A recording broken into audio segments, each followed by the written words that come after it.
Idaho, one of the most rugged and beautiful northwestern states. We picture its past peopled by Native Americans and white explorers, settlers, and pioneers. Little is ever said about other races. However, Asians have played an important part in working the mines, constructing the railroads, cultivating the farms, establishing the businesses, teaching the children, and helping to build this great western state. Although there is occasional mention of Chinese miners, few people realize that in 1870, during Idaho's gold rush, over 1/4 of the people in Idaho were Chinese, and that Boise, the population center, was 1/3 Chinese. Though many whites tried to treat the Chinese miners, farmers, and business people fairly, the story of the early Chinese in Idaho were laced with suspicion, prejudice, and discrimination. The once large Chinatown located in Boise is now gone, but the Chinese have had a continuous presence in Idaho from the time of statehood to the present day. The Japanese came to Idaho starting in the 1880s to work on the railroad. Many stayed to farm and then branched out into other occupations. But we seldom talk about the fact that in 1943, the 8th largest population center in Idaho was Camp Minidoka, a Japanese internment camp in the desert, north of Twin Falls. Thousands of Japanese Americans were brought there after being forced from their homes on the West Coast. Living in hastily constructed, bare and crowded barracks, they did their best to make the area livable by cultivating gardens to literally make the desert bloom. The story continues to the present day as Filipinos and Southeast Asians come to Idaho looking for a better life. Like the earlier Asians, they tried hard to fit into an unfamiliar, often unfriendly environment, while at the same time remaining true to their heritage and beliefs. These brave and hard-working Asians show us all other faces of Idaho. This program of Other Faces, Other Lives was made by people of Chinese, Japanese, and Filipino ancestry who are members of the Palouse Asian American Association of Northern Idaho and Eastern Washington. It is a project supported by the Idaho Centennial Commission Ethnic Heritage Committee. They traveled the state to uncover some of the unwritten and untold stories of what it was like and is like to be Asian American in Idaho. Do the Asians blend in, or do they maintain their own culture? How do they raise their children? How are they treated by the white neighbors? Do they feel at home in Idaho? Are things changing for the better or the worse for them? How do children feel who are often the only Asians in their classes or school? Listen in as we raise these questions in interviews and discussions and learn about an often neglected part of the story of Idaho. Marie Li Lu came to the United States from China when she was 16 years old. She was the first Asian to graduate from the University of Idaho. In Spokane, her father was a Chinese herb doctor. In 1926, the family moved to Moscow, Idaho, where they were the first Chinese family to settle as permanent residents. Her family owned and operated the Grill Cafe, which is now the old Hong Kong restaurant on Main Street. Marie married Maya Lu, and they raised 5 children. 2 of their daughters, Mary Lu and Claire Chin, are currently teachers in nearby towns.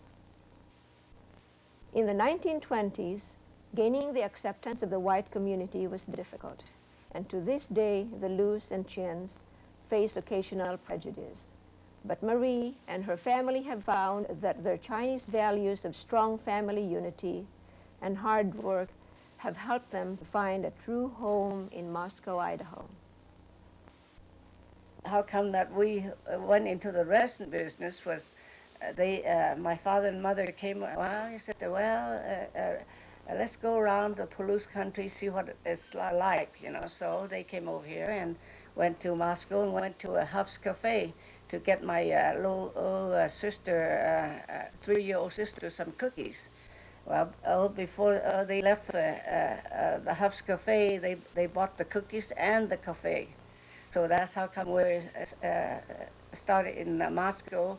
We have the restaurant starting at July the 3rd. I remember that because we wanted to have the business of July the 4th. People who see the Suenaga family shopping at the mall in Pocatello or fishing for trout on Henry's Fork probably do not realize that they are descended from samurais of ancient Japan. Now, Richard Suenaga's young grandson, Richard II, learns the ancient Japanese martial arts in Pocatello, Idaho. Richard's start in Idaho was a bitter one. Even though he was a second-generation American, Richard had to face hatred and suspicion during World War II. Eventually, his hard work and dependability triumphed. He established Suenaga Masonry, now run by his son Hugh, who is active in community affairs. His wife, Mary Kasai, a former dancer who was born and raised in Idaho, has introduced thousands of Pocatello children to the art of dance.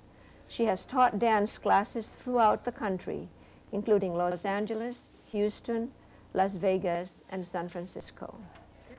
The Japanese community here, the Niseis, they held dances every once in a while. Well, she didn't have a date, and I didn't have a date, and a guy said, "I'll get you a good date." So that's how I got to know her. Paul and Sanayi Okamura have lived in the Pocatello area all their lives. Paul is a retired farmer, having taken over his father's truck gardening business. His father was killed in an accident while helping a neighbor put out a fire. Sanaya is a retired elementary school teacher. She is quite proud of her teaching record and pleased that she received kind words from her former students and their parents. The Okamuras were founding members of the Pocatello chapter of the JACL, the Japanese American Citizens League. The Pocatello chapter was established in 1940, and Paul Okamura was president in 1941 when it received its charter. One of the slogans of the JACL is "Better Americans in a Greater America." The JACL has 900 members in the Intermountain District of Utah and Idaho, and 113 chapters nationwide.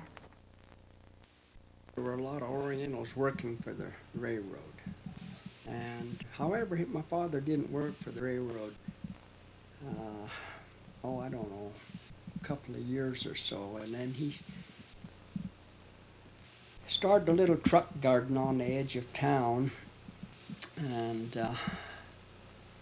as the town grew, he had to quit his little gardening project, move farther out away from the city, and went into general farming too. Seiji Hayashita was brought to Idaho during World War II when he was ordered from his farm in Bellevue, Washington, and relocated in the Minidoka internment camp. After the war, Seiji settled in the Nampa area. He eventually became the first Japanese-American bowling center proprietor in the state of Idaho and possibly in the United States. His son, who was born in the internment camp, is the first Asian American teacher in the Nampa school system and was recently voted outstanding educator. For many years, Seiji did not speak of his experience at the internment camp, but now he feels it is important that the story be told and remembered. He was one of those instrumental in the Idaho Centennial Project, establishing a memorial and plaque at the site of the Minidoka camp, and he was present at the groundbreaking ceremony there. That $500 separated whether he was going to buy that farm or lease it. We kept leasing it, year-to-year lease. So when I went back, everything that I had left, farm equipment, furniture, household belongings, because we was only allowed to carry a suitcase apiece. There was somebody living in the house, not the person that I left it in charge of. He showed me a government bill of sale for everything. So I couldn't, that was an irrigation system, all the little farm tools and stuff. So I'd go back and had to start from scratch. There was nothing there, so I stayed out in Idaho.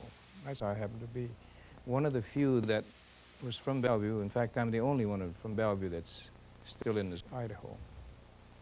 Filipino Americans are often called the invisible minority.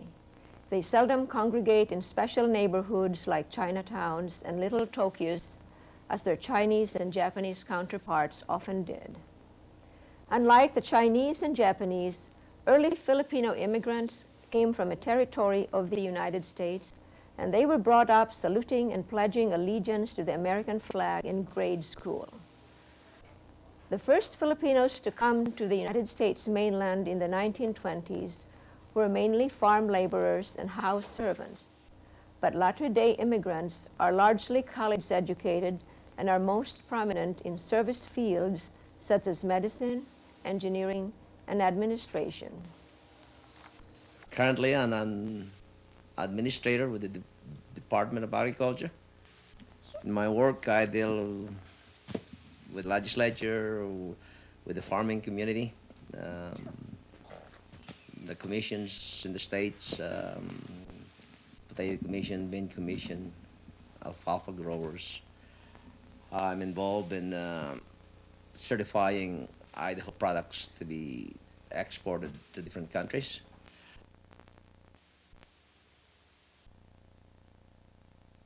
Early Asian settlers came to America to make their fortunes and start new lives. They did not find the streets lined with gold, but they did find the streets lined with opportunities. After the first generations established themselves, they looked to education to help give their children better lives.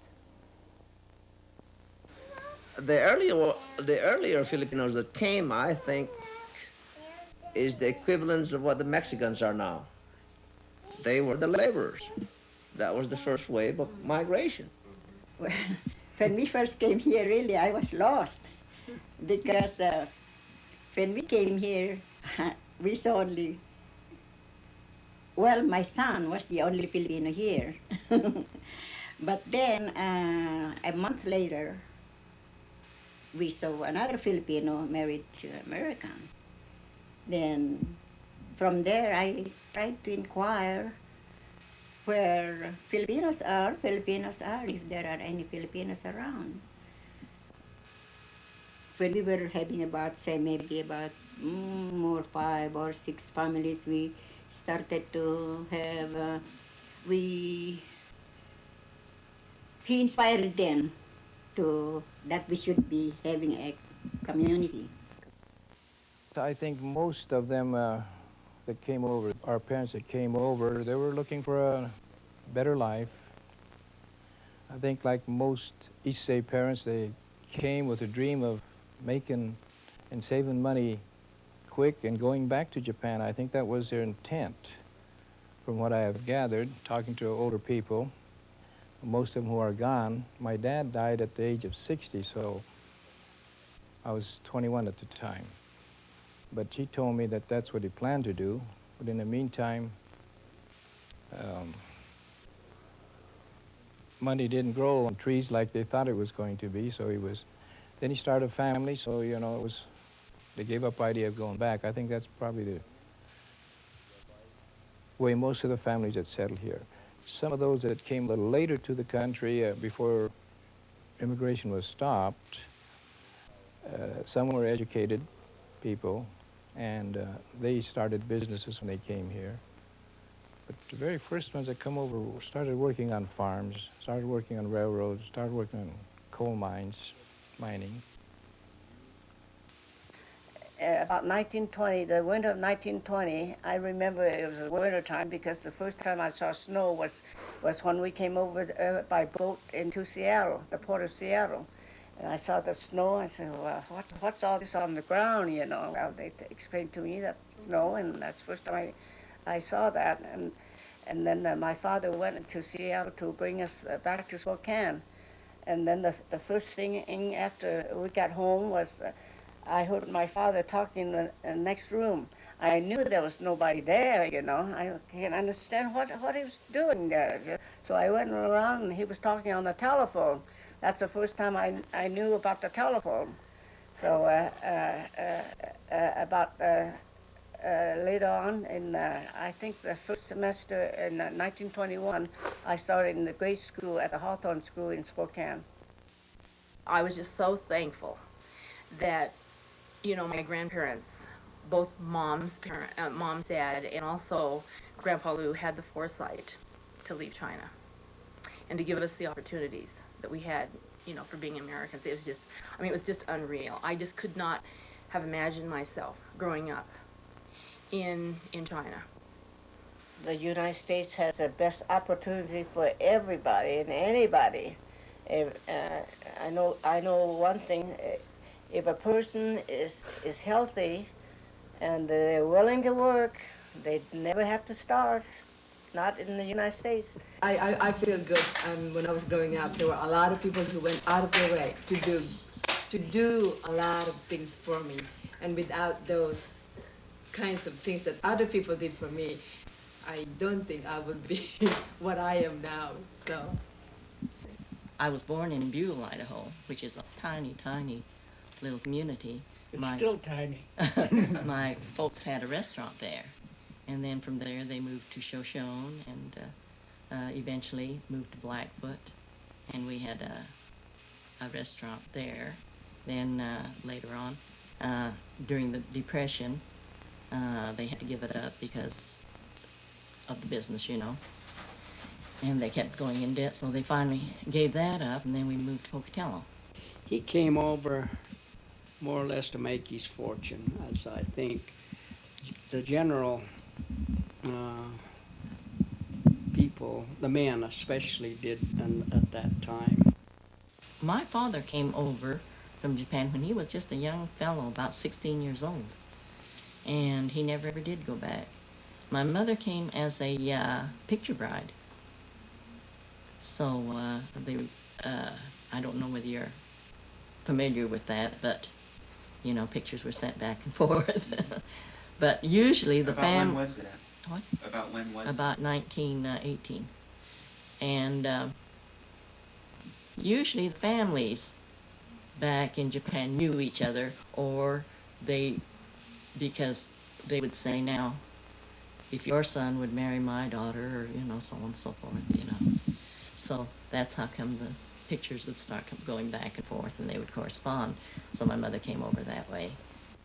I think a student here who wants to go to college is highly motivated, would have a better chance of going to college and finishing college than one who's in the Philippines who wants to go to college and doesn't have the resources to go to college, even though he's highly motivated. I mean, the chances are he won't go and finish college. I have benefited from not only the tradition of knowing my grandparents on both sides, and I guess cherishing those memories, but you know, also being fostered in an environment where education was a very key role, and I think that that's an outstanding element in most Japanese families. But it's not a direct education, so to speak. It's an application to life. My parents would share going to where we would travel, and it wouldn't matter whether it was from here to Blackfoot or to a foreign country, and they would save up and they would give my sister and I the benefits of traveling. And they taught us that probably 99% of our education would come through travel and learning to deal with people and their circumstances. But they were, I guess, smart enough to qualify that statement and say that without a formal education, we'd never truly be able to appreciate those experiences. My husband, Mai, had always enjoyed, and he really believes in education. And through his effort and persistence, many of our Chinese friends, older friends in our generation, not quite as modern as we are, they're not graduates of college, but they are good people, and we try to persuade them to send their children on to school. We have been persuading our friends in Spokane, Walla Walla, even in Pullman, to send their daughters to school too. The Chinese attitude is that, well, our daughter's going to be married into her husband's family. Why should we spend the money to educate our daughters when they're gonna live with the other family anyway? But we always tell them that it doesn't hurt for a girl to have a good education and be able to support herself in case of necessity. That then she does not have to obey and do what their husbands want them to do. We tell them studying is their first job right now. That's their main job. Later on, they'll have their own job, which is probably not studying, but right now their main job is education. The various Asian groups have different views on intermarriage. Although many of the first-generation Asians strongly preferred their children to marry within their respective groups, life in America has led to many intermarriages. Succeeding generations have had to struggle to reconcile their parents' values with the realities of life in Idaho. That going to school is going to school, and you have no time to be dating. And so he said, well, wait till they're at least a junior at college before. And, Well, he didn't let me date as a junior. No, But- he didn't again- like to have you do it, but he did not forbid you to do it. See? Yet I was married by the time I was a sophomore. I know. In other words, he'd let us go out as long as it's the right person, right? And the right person had to be Chinese. not that we have anything against the American people, but it is much better if you do marry within your own race. You have a background together, the same background, the same the same cultures, Right. and the same ideas that the Chinese people have. We have heard that Filipinos have a very high intermarriage rate. Can you comment on that? That's what I can see. That's what I can see. Because my son is married to an American. And my other son is married to a Japanese. And my other son is married to American. I mean, my daughter is married to American. They don't have the pictures here. Yeah, she's married to American. So that's what it is. They're all... I don't have any pure Filipino children. Why do you think that is so? How do you feel about that? Yeah, good question. Well, the reason, I really can't say anything about that, but I think the reason is that we don't have many of our people in here. You see, when he was still a minister in California, the early part of his ministry, they did not allow marriages, intermarriages like that. Yeah. So he cannot marry. So we have been bringing these people who wants to marry another nationality to Reno. In fact, we had brought about 7 of them. Is that so? When you say they, can you clarify that? Who would not allow intermarriage?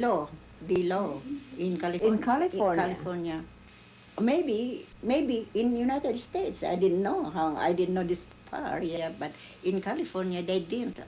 It was not allowed for intermarriages, so he cannot marry them. So Reverend Carlo and you would take them to Reno? Yes. And we did that. Well, how did you feel about the intermarriage? What do you think of intermarriage?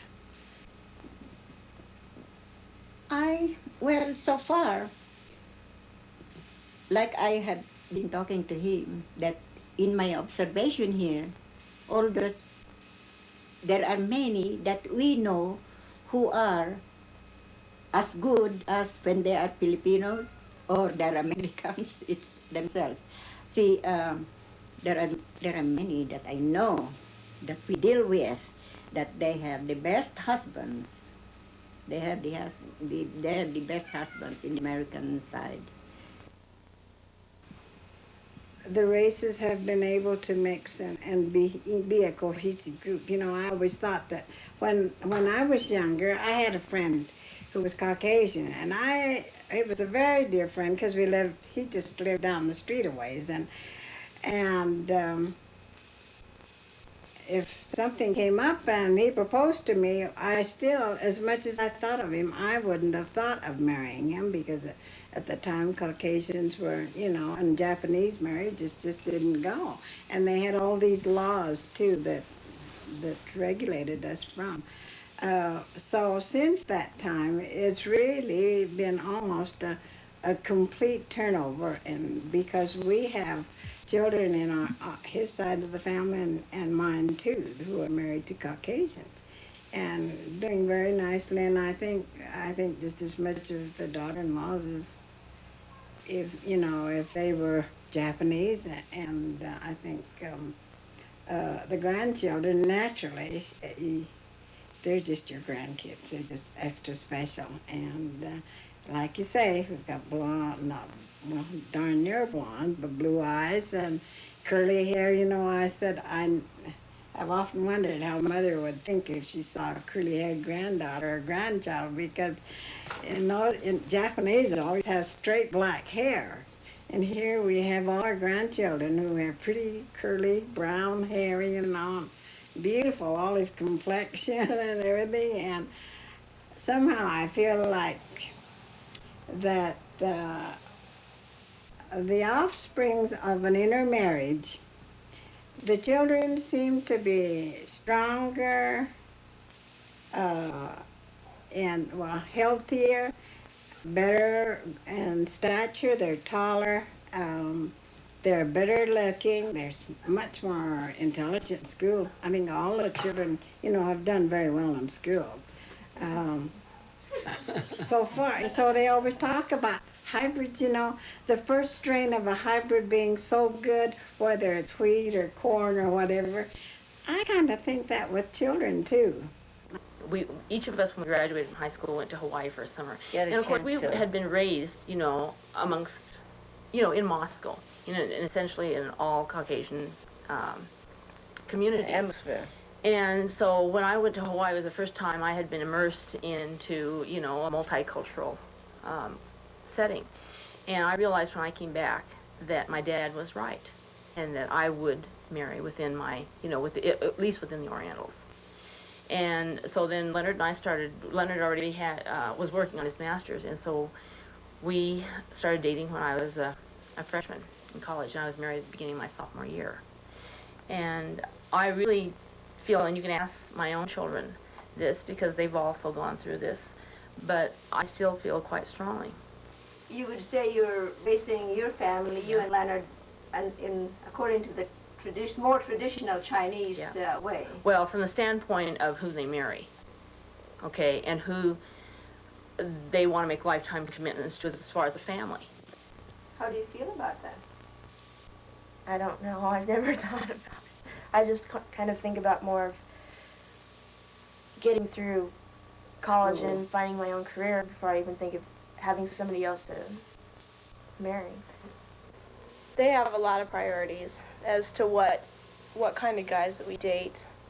They would want us to marry a Chinese and in our race.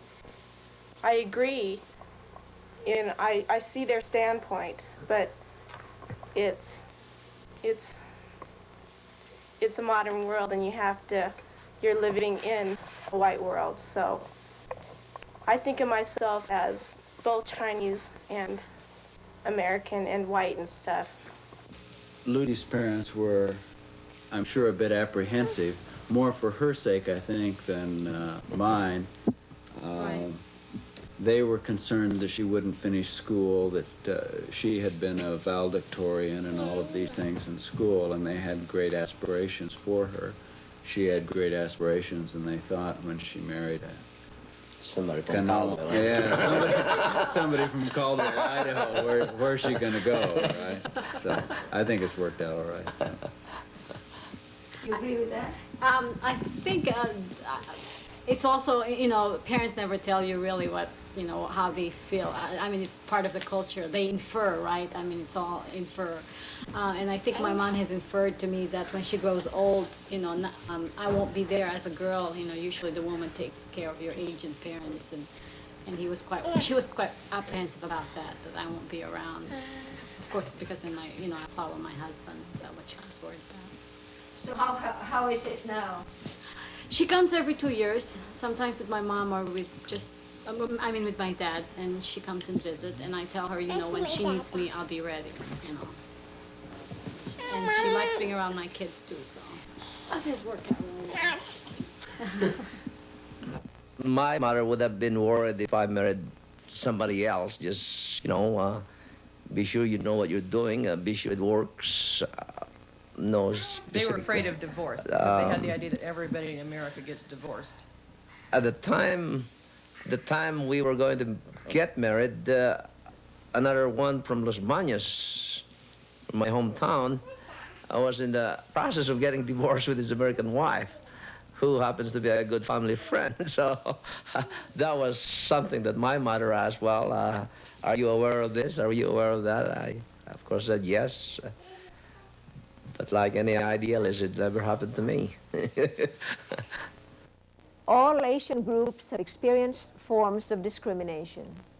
In early days, there were laws preventing Asians from becoming citizens and owning land. Prejudice was extreme against the Japanese Americans during World War II. An unfortunate example of this was the construction of Camp Minidoka, where thousands of Japanese Americans were interned. I've been here ever since 1920, but I could not become a U.S. citizen until 1943. Pearl Buck was one of the persons that got this law changed in the U.S. government. And so as soon as we were able to join, my husband and I went to get our citizenship paper at that time. And if you're not a citizen, of course you cannot buy land or building or anything like that. And so at that time you have to buy it in your children's name because they are citizens and they are allowed to buy. And we cannot even vote all these years until after we become citizens. I had to do a little bit better in order to succeed. See, that's been that way throughout my life. If I want to hold down a job, no matter what, I had to put out a little bit more effort to be a little bit better in anything I do. So came a little depression or something that hold on to me and get rid of the others. But if I were equal, I would have been the first one to be let off. That is racially, because if you're competing with a bunch of Caucasians, you're just mud. Unless you excel in your ability a little bit better. I stopped. It was a noon hour, so I thought I'd stop. And my wife and my son was about a year and a half years old. Stopped at a restaurant there and didn't get waited on. And finally, the waitress came over and said, "Are you Japanese?" And I said, "Of Japanese descent, yes." "Well, we don't serve you, so." I think she was more embarrassed than I was, but we left. Well, one day we went in there was a junk in there. He saw us eating. He got on the table and started preaching. He says, "We got to get rid of them. We got to kill them. They're causing us a lot of trouble." That was us. We had nothing, just a fork and knife. And the guy I was with, he was a Manzanar too. And I told him, I said, we're going to be attacked not by one person, but the whole mob in here. When they call me names having to do with my race, it takes me more personal than if they tell me that I'm ugly. So because you are aware I think it takes me, it bothers me more because they're insulting my whole race. They're insulting my whole background and what I believe in. Dean French was the dean of women at that time, She had a good talk with my sisters. Says, "Well, you mustn't go out with American boys too much, But of course, my sister didn't go overboard, but she have her regular friends. And they said, "Well, if the other students can keep their boyfriends, why can I go out on dates with them? I've always felt like I've been special because I'm Oriental, because I'm Chinese. And I've always felt it all the way through school. If in the classroom they would recognize, they would know me first, but before they knew all their other little faces in the room, they would know my name first, they would know, their expectations of me, that they would know me first, so I always considered it special. I always thought that I'm so special that everybody's going to notice me. So to me, it's never been a negative discrimination. It's always been positive, and it's, and this is my experience with it. And therefore, when kids call me names, it's just the fact that they're noticing that there's something special about me. When I go to staffing, I know people, if they, initially they have a hard, they would, I don't think it's making fun, but they would call attention to, how I would pronounce some words. And I think, I don't know, I've never experienced that before. I was an exchange student before, and it wasn't that, not much attention was given at that time. But here it seems to me that maybe people are not used to other cultures much, or, like we were saying before, there's that veneer of discrimination maybe to to a culture other than your own. Where I could see that he just, instead of heading for San Pedro or San Francisco, we headed east. And I knew we were going to Mexico. I knew how to navigate too. Like me, I had a skipper's license when I was on the tuna boat. And by doing that, it took us about 15 days to get back from Hawaii. But we finally ended up in San Pedro. See, our home port was in San Francisco. Well, we got in okay. But then, you know who's waiting for me? Guess who? The FBI. About a dozen of them. They come up and they grab me and says, "Now, don't you get away. You're going to get off this ship." I said, "We don't trust you." But did you know that all the Caucasians deserted us? Ones I knew for years. Well, the propaganda was that the Japanese were treacherous. You cannot trust them. They all believe that. See? I'm proud to be a Japanese American now. I wasn't, I was always proud of that, but it meant a lot of trouble during the war years. But having weathered the storm and went through all the troubles and getting through it, in good shape, I always say that I'm proud to be a Japanese American. This is roughly around 2 weeks when a definite word came that we had to leave. We weren't going to be able to stay the summer. We had talked about it ever since December 7th. But it was middle of May when I left. And we had just about 2 weeks notice to get everything in, to get all your business in order, dispose of anything. I sold a refrigerator for $5.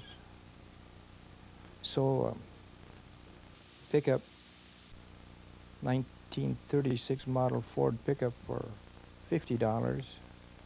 And a man who was, I considered a good friend, traded with him at a service station. Well, I figured it was a good friend. He said, "I will send you the other 25 when you let me know when you get there, your address," which I did. I never did see him again, so I got $25 for a 1936 pickup. Camp life, I spent 2 winters. Severe cold that we weren't used to coming from Seattle area, and real hot summers that we weren't used to. The lack of privacy, and that was one of the worst. And of course, the cramped quarters. When I went back into camp, I had my mother and 2 sisters and my wife and I, baby, in a 20 by 20 foot room. So you can imagine, no running water, just bare light bulbs hanging down from the ceiling, no partitions, no toilets. It was a community toilet. I guess by the time I went there, it was a little better. It used to be they didn't have toilets. It was outdoor without water. Those that went and opened up the camp in Minidoka had the worst of it. It was dusty when they got there in August, July and August. Dust and ankle deep. Then in September, October, the rain, snow came, and it just got mud. You'd leave your shoes in the mud, you know, I mean, it'd slip off if you... But it was a hellhole. How did you feel about it? Well, I felt that I didn't think it was right, really, because it was, they were supposed to be citizens and to be put into a place like that, you know.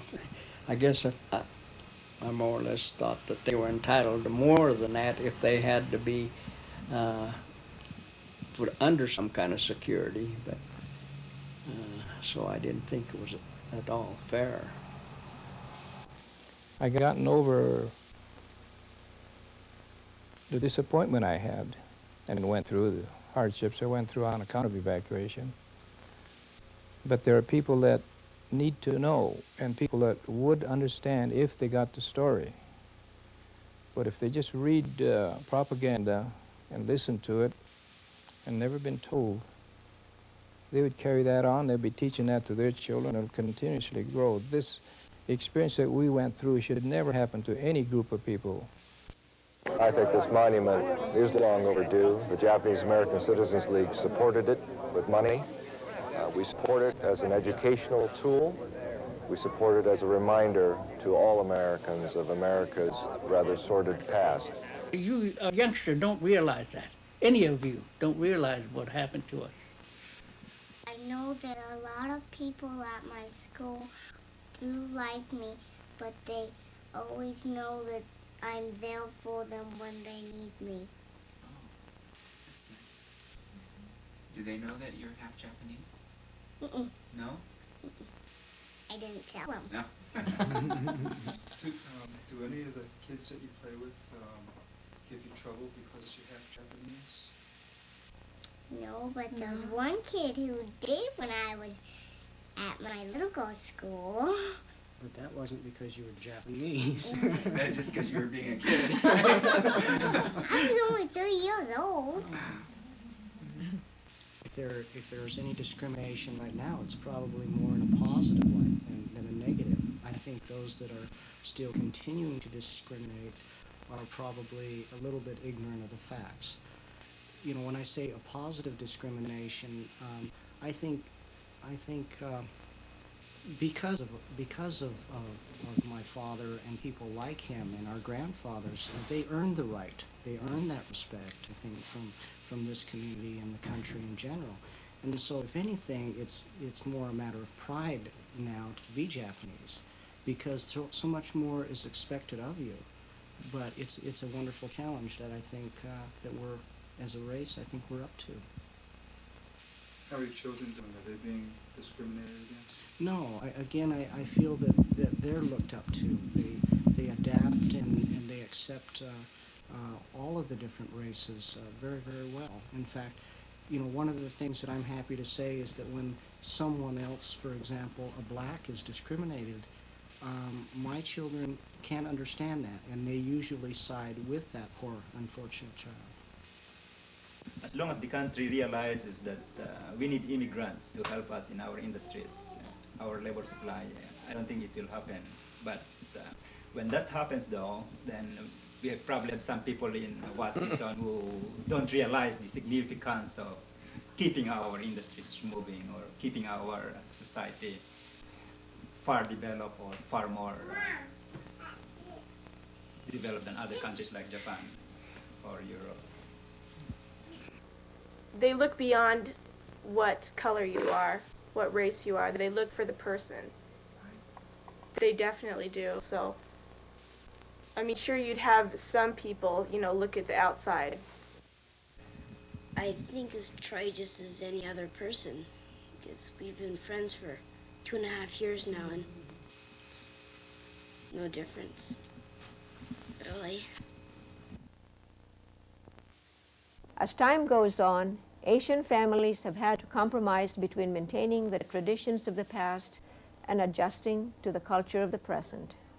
Each group, each family, and each individual must find a comfortable balance between these two forces.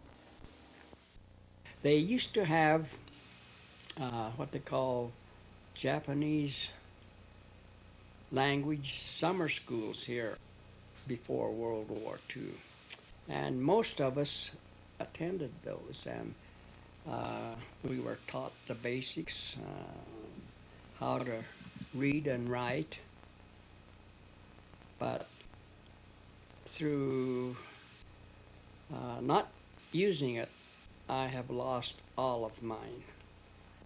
A lot of good culture from Japan that mixed with American culture, it would help, you know. But I think the most important thing that I taught my son was to respect the law. Well, see, the children nowadays, they call you by the name. First name? First name, or something like that. Or, but I teach these grandchildren to say we are their grandparents, and they have to say grandparents to us, whatever if we want them, apong or lolo or grandma or. But really, they mostly are talking only in English. That is my my mistake, because I have not taught them our dialect. See, with others, they insist them to learn Mexican and Chinese and Japanese. They teach them their dialect. Talk to them during their infant days, you know. But me, I never did to my children or grandchildren. In fact, there was a comment one time that somebody read an article that was written by my son in a magazine, and this friend told me, "Shame on you." They said, "You have not even taught your child to speak your dialect." Again, this is just because of me, but I've encouraged my kids to read. You know, I'd mark the stories and say, okay, you gotta read this, you know, when you're going to bed tonight, and you know, I go out and I seek these books, and I'm one of them that was really strong in wanting to bring some of the books into the library on Asians. And when I'm making my donations, for example, there's a heritage book company out of Honolulu, and I'm my donation this year, I'm going to ask them to send and get some of these, you know, consider some of these books. One of the questions that they asked from me is, how many relatives do we have down there in the Philippines? Oh, I told them it stands probably around 300. Is that right? Are you not kidding me? And when they wind up in the Philippines, actually, when I started introducing them to my relatives, I usually say, this is your uncle, or this is your lolo, or your lola. It reached the point by the time we had been in, I think, fourth place, they will be the one who will be saying, when it looks a little bit old, that another lolo, another lola, another uncle, another aunt. I've very often speak to them about the Philippine traditions, how family relationships are. Not with the idea that, hey, you got to follow this. Essentially, you know, this is how I was brought up. This is how things would have been in the Philippines, or at least in my specific community. Again, as I said, not specifically, hey, you got to follow this because this is the Filipino way. More sharing my experience with them. Be up to them to make use of that lesson or phase of life as it would be adapted to their society now, or to the place where they live. David is very interested in, one of our older kids is quite interested in being aware of, I guess you'd say, the Asian part of his heritage. Her telling us what the stories were, we understood how they thought and how through those stories, I learned the culture of our background and stuff. It was really good.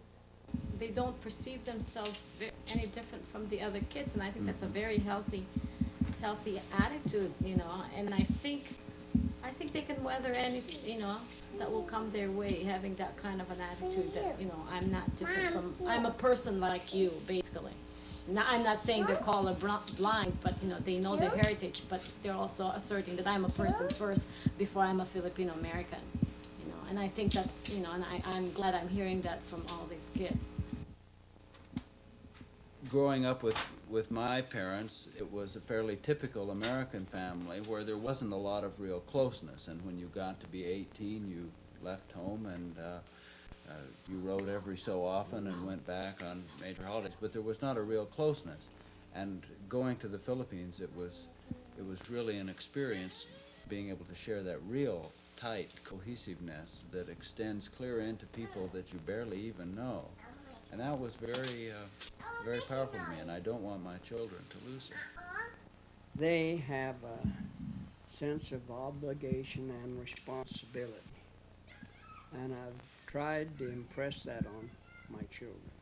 Not to forget when someone does you a favor or helps you in any way. America has often been called the melting pot, where immigrants from all over the world assimilate into American society, losing their original cultural ties. Our interviews with the Asian Americans of Idaho fit better with a more recently proposed metaphor of a tossed salad, where each element retains its own distinct flavor, but all combine into a single delicious experience.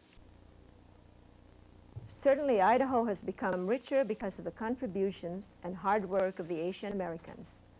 Obtaining acceptance and recognition has not been easy for them.